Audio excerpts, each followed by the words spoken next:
Danny, brilliant to have you here. Fantastic.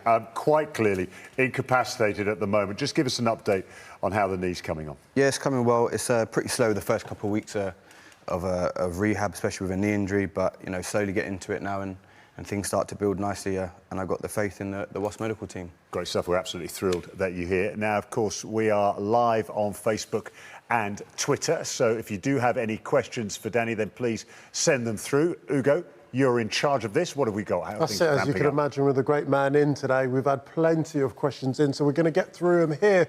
The first one's from Jacob Basford. Who's the best fly half you've played against and why, Danny? I've been very fortunate to play against a lot of great fly halves.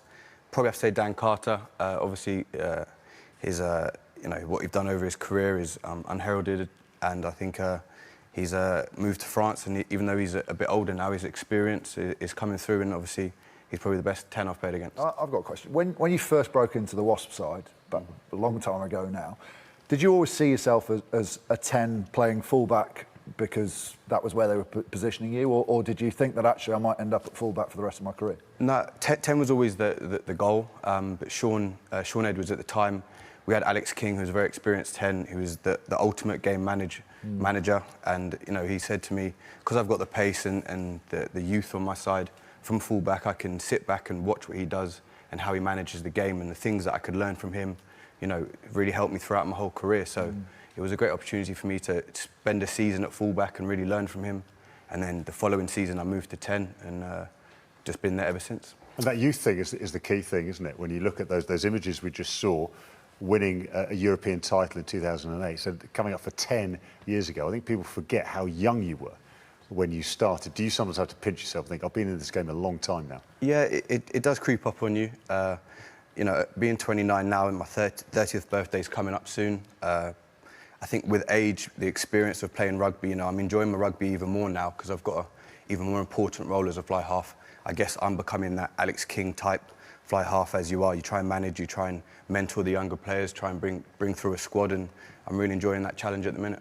Well, you said you've been in the game a long time and you'd have had lots of decent advice. So from @Thompson140298993, they don't make it easy.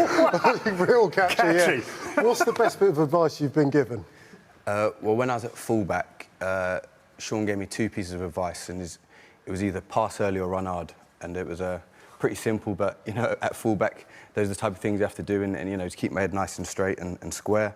And, you know, that was what I got from him at that time. We've done all right off the back of it. Got another really good one from @Mark58N. Don't know where these are coming from, but what's the most outrageous piece of skill that you've executed on a rugby pitch?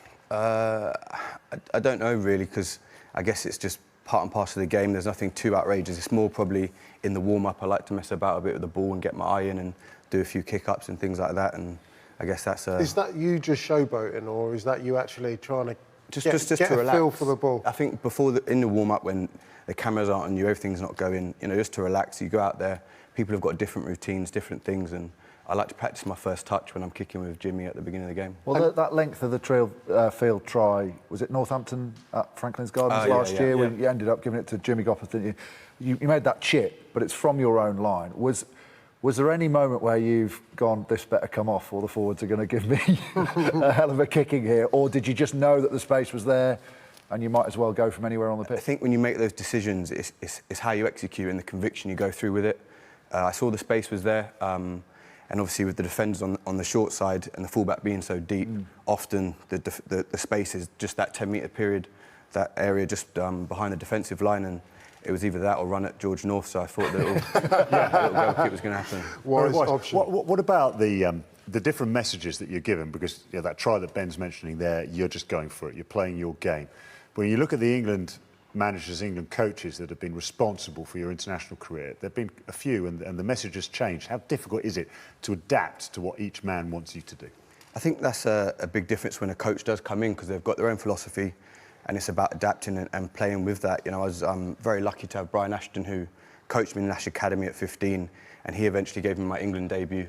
So he knew me very well and how I played, and you know, his messages were very similar to the classroom lessons that we had, you know, at 15, 16, 17 when I was younger, and moving forward. And then obviously things changed slightly with the coaches coming in, and you know, with the youth, that that's what you don't really have, is that experience to keep adapting to the man management, to the coaches, and that's something as you get older you learn to do. And you know, going to Steve Diamond and going to Sale and things like that is a very different character to a lot of coaches in rugby. But you know, I've got a great relationship with him, and that was something which, you know, I developed as you get older and as everyone does as they mature.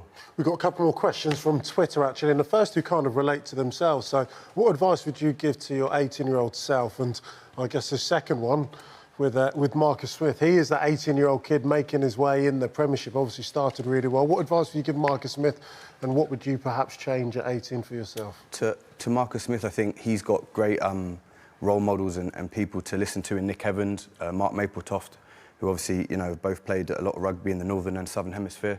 So I think he's got a lot of experience to lean upon. So they'll be giving him all the advice that he needs, and, you know, going out there and enjoying himself and understanding that, you know, he's got to try and, you know, build the team forward. I know you're a lover of all sports, football being one of them. You rated yourself, or still rate yourself, as a footballer. Boxing's another favourite of yours. So let's go. Edward Hale, this off Facebook. Would you prefer to go up against Mayweather or McGregor? Who were you backing in that fight, by the way? Mayweather all day. He's the greatest boxer of my generation of being around, and obviously Conor McGregor's a fantastic fighter as well. But when it comes to, you know, the talent and the outrageous ability, Floyd Mayweather's got it. OK, great. Another real pertinent question from Ellen Ward of Facebook. What's your favourite flavour of crisps? At the minute, it'd have to be Thai sweet chili. See, that is a sign of the times, isn't it? Thai sweet chili. So exotic. You put it in a sandwich, it's lovely. Salt and vinegar. Chris, you don't remember where you just had to pour you got the little sachet of salt and had to make up your own salt? No, I wasn't born for that. Gee, ridiculous. We're going to have to talk about this more, and we're going to have an opportunity to do that at the weekend, because you're going to be with us for our first live game of the weekend, which is absolutely fantastic. First of all, a quick round of applause. Thank you very much, Danny Cipriani. More to come, of course.